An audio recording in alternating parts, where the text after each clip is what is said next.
நல்லூரிலே அங்கே மாநகர சபைக்கு முன்பாக அந்த திருவிழா காலத்தில் எல்லைக்கோட்டுக்குள்ளே இருக்கிற இடத்துல ஒரு மாமிச கடை ஆங்கில போட்டில் போட்டு அந்த கடை அவர்களுடைய அனுமதியை எடுத்தோ என்னவோ தெரியவில்லை.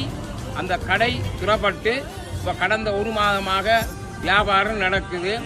அப்போ அந்த கடை ஒரு காலத்திலேயும் முன்னைய மேயரோ முன்னைய ஆணையாளரோ அந்த இடத்துல ஒருத்தரின் கடை இந்த சுற்று வட்டாரத்தில் நல்லூர் சுற்று வட்டாரத்தில் புனித பிரதேசமாக அந்த இடத்துல ஆலயங்கள் இருக்கும் இடத்துக்கிட்ட ஒரு மாமிச கடையும் இல்லை என்றதை என்னுடைய 70 வருட அனுபவத்திலே நான் கண்ணால அனுபவித்து சொல்கிறேன்.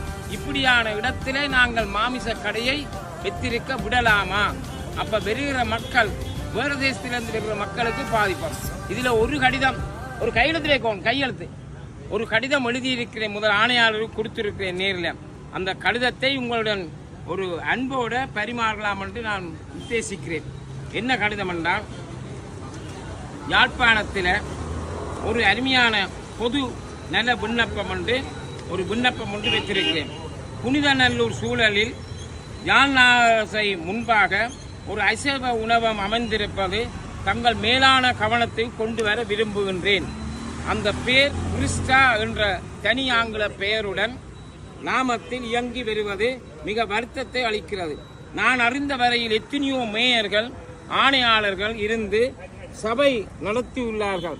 அந்த இப்படி ஒரு வேலையை அதுவும் நல்லூர் தடுப்பு எல்லைக்குள் செய்தவர் யாவரும் இல்லை. நல்லூர் உற்சவத்தையொட்டி பல கோடி ரூபாய் வருமானத்தை மாநகர சபை பெறுவது என்றும் இங்கு இரகசியம் இல்லை, பரரகசியம். வருமானத்துக்காக மாநகரசபை கொடுத்திருக்க வாய்ப்பில்லை. சிந்தனை பல தோன்றுகிறது. உங்களது சிந்தனையும் மனச்சாட்சியும் தொட்டு பாருங்கள் அப்பா. அசைவ உணவம் இருக்கலாமா அன்பர்களே? இந்த இடத்தில் சைவ கடை வைத்திருப்பதற்கு நமக்கு ஒரு ஆட்சேபனம் இல்லை. நானும் போய் சைவத்திலே ஒரு இடியப்பத்தையும் தேத்தனையும் குடிச்சு போட்டு வந்து மீளவும் திருப்புகழ் ஓதுவேன். எனவே ஒன்று அகற்றப்பட வேணும் இந்த கடையை, அல்லது உங்களோட கண்காணிப்பில் சைவ உணவமாக அமைய வேண்டும். நாளை போதை தரும் பாவனைக்கும் வரலாம். சகோதர மொழி பேசுபவர்களை செய்ய விரும்பாத ஒரு செயலை ஒரு சைவ ஆணையாளர் பதவிக்காலத்தில் நிகழ்ந்திருப்பது வருந்தத்தக்கது. ஆலயத்தின் சூழல் புனிதம் கருதி உடன் நடவடிக்கை எடுக்குமாறு தாழ்மையுடன் வேண்டுகிறேன்.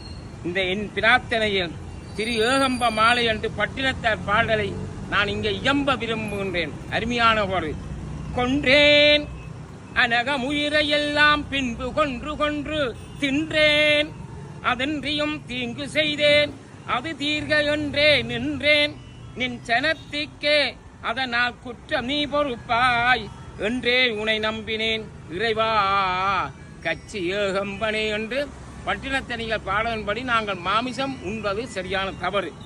அடுத்த திருத்தெல்லை பிரார்த்தனை. கொல்லாமல் கொன்றதை தின்னாமல் குத்திரங்கோள்களவு கல்லாமல் கைதவரோடு இணங்காமல் கனவினும் பொய் சொல்லாமல் சொற்களை கேளாமல் தோகையர் மாயையிலே செல்லாமல் செல்வம் தருவாய் சிதம்பர ஏசிகனே தில்லை கூத்தனை என்று பிரார்த்தனையை செய்து இந்த அசைவ மக்களுக்கு பாதிக்கப்பட்டிருக்கும் அசைவ உணவகத்தை நீக்க வேணும்.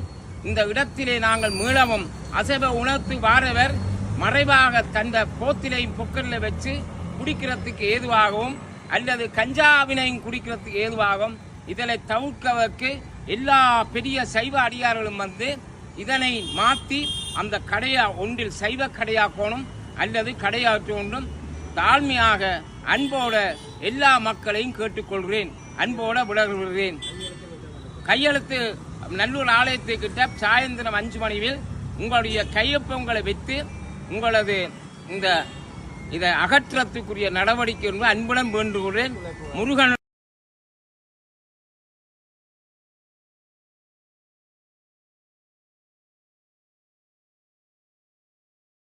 you